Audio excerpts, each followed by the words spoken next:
So they really making a statement here, not only with the, island top reversal down gap this morning and bringing that oscillator all the way to the bottom of its band.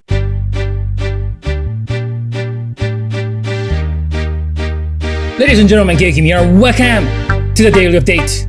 Hope you guys had a good day trading today. Market is down about 2% there. On the S&P Nasdaq, 2.6%. Semiconductor did get hit, 3.5% negative. Dow 2 along with the Russell 2000. Transport banks.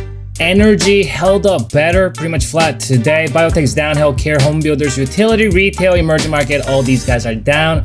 Bitcoin's down. Gold, silver, miners are also down. Dollar up. Oil up. Treasury bond down. VIX popped 50%, 15% positive. Let's stay with S&P 500 ETF. Spider! 65-minute chart here.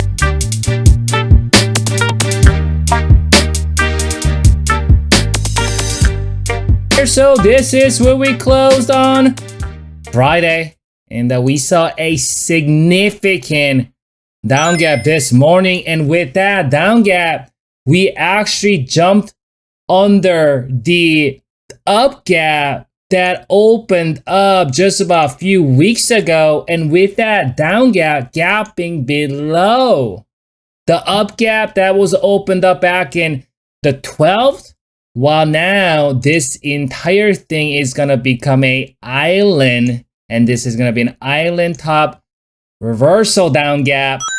We continue to tank on the second hour. As you can see, we're now back below the short-term, micro-term, and the midterm here, and kept coming down.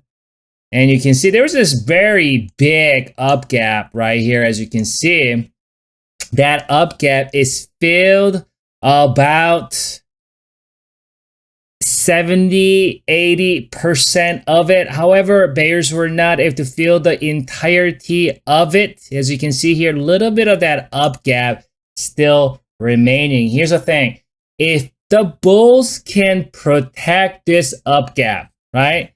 That is currently at a 412, right? You can see that that up gap isn't completely filled. If bulls can protect it, there's good chance bulls can bring it up at least to kind of re-challenge some of these down gaps. Obviously, if you're a seller here, you're expecting to see much more bloody days to come this week.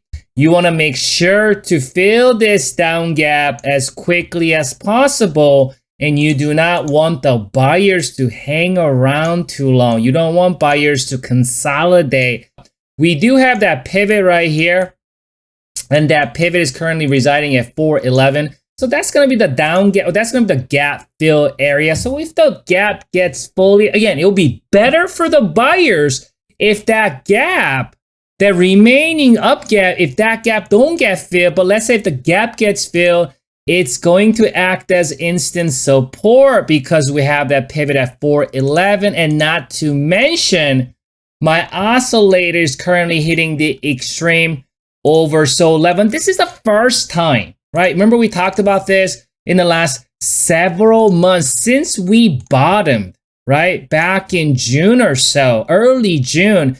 You see how bears were not able to get that oscillator all the way to the bottom of its band. This is the first time bears are doing it. I think bears been getting really, really irritated in the last couple of months. So they really making a statement here, not only with the, island top reversal down gap this morning and bringing that oscillator all the way to the bottom of its band, flexing their muscle today. And only question is, we will see some sort of, micro term to short term oversold bounce. Only question is that bounce just going to be another lower high before bears bring it down much lower? Or are we going to see bulls going up here and trying to fill some of those down gaps and maybe stay afloat, maybe do a little bit of consolidation or some sort? Like, I'm going to come back for you. We'll reassess the situation. Enjoy your evening and go train tomorrow.